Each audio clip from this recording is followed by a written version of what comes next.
Might as well just keep recording all of this because I know you want to. Yes, right. Oh, Mr. Craig, this Mathman 1024 has got an attitude today with his videos.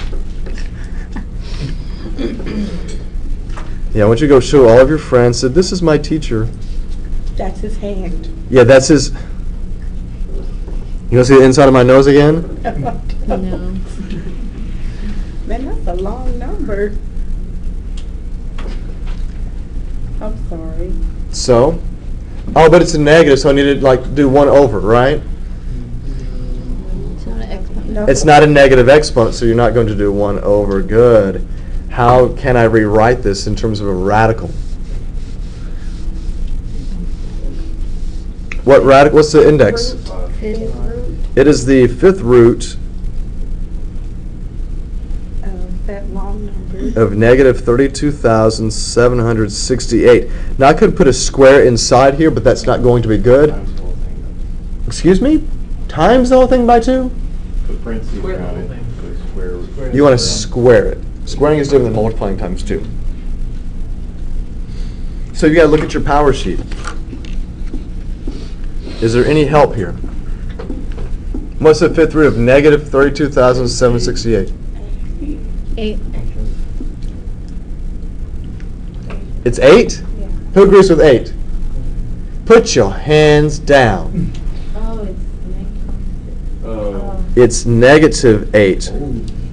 Can I get an oh snap? You can. That's negative 8 squared, right? Mr. Craig. What was that? Why did you? No, you just got to make sure you pay attention to your signs. Not that anybody's ever forgotten their signs, right? Question. Why do you have to put the parentheses around it? Around this or around that? That. This? No. Here. That. Yes. Well, I could have put the square inside here, but that means you would have to do the order of operations that way, which means you have to square 32,768. But you don't know what that is. Do you? Probably not. It'd be something horrible and something nasty, so let's not do that. So we're doing this example. Do the radical first, Okay. and then do the power. That's going to make your life easier. Radical, then power. You guys with me? Radicals and power. Okay. Now let's change things up a little bit.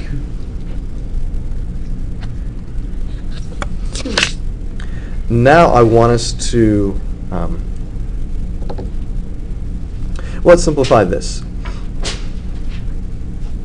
If I have the 12th root of a to the 8th and b to the 4th.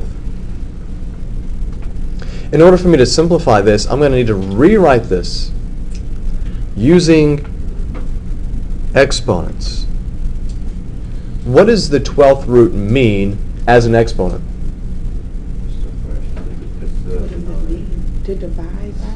Does not mean to divide. 8 to 8, b to the 4th in parentheses, and put it to the 1 over the 12th power. That means that the radicand, the a to the 8th and b to the 4th, will be raised to the power, not 12, of 1 over 12, just like Doug said. Right? Isn't that what we were just doing? We were kind of going the other way? So now we're going back. Well, you need to make sure that the expressions that I give you, the expressions that we're working with, it's equal. So you can go from one side to the other, or you can go backwards. Now, if I write it like this, I've got powers to a power. What's the property for that? What does that mean? I multiply. In case you guys have forgotten, when you have something to a power raised to a power, you would multiply those guys, right? Just like when we saw before, if I have a negative power, you would write 1 over x to the 8. Remember that? The other two main properties that you had with exponents involved this guy, multiplication, x to the a times x to the b. When you multiply and you have the same base, what do you do with the exponents? Add. You add them, so that's x to the a plus b. And when you are doing division, what do you do with exponents? You subtract. These were the main properties that we saw when we were working with exponents back in chapter 5. You must know them Okay? So coming back to this example, when I've got a power to a power, I'm going to multiply these. And so 8 times 1 over 12 is what? That's right, a number, which is 8 over 12. Mr. Craig, we're working, how do you multiply fractions? Well, you're supposed to know how to do that. Maybe you do a search on YouTube for multiplying fractions, and you won't find me. Maybe we'll find somebody who's happier, who's less sarcastic, and who actually cares.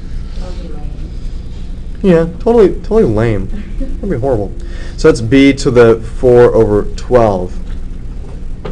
You guys are right with that? You're not right with multiplying fractions? 8 times 1 over 12 is 8/12. But I'm not okay with my answer. I need to go further with this. What can I do to simplify? Reduce this so this becomes a to the what power? Reduce 8 over 12 to give you 2/3. And how does b reduce? b reduces to the 1/3 power. Do you guys agree with that? We're simplifying fractions. Going from the radical to this form right here is this section. Powers to powers is chapter 5. Multiplying fractions, that's 2 semesters ago. Simplifying fractions, again, 2 semesters ago. That's knowledge that you were supposed to have brought into your 0308 class, and especially into 0310.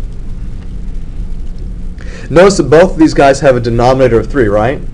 And remember what I said before about the denominator? The denominator becomes your index. Remember, the denominator of your exponent is the index. The denominator, it's the index. The denominator, it's the index, right? The denominator, it's the index. I've never heard that. Of course you never heard that. It's one of my originals. That's how it worked. What? So, since your denominator is the index, that means I'm dealing with the cube root, and what would go inside my cube root? The denominator is your index, but the numerator is the power for each of those factors. So what do you get? You get a squared and you get b to the first, we just write b. So this guy is simplified now.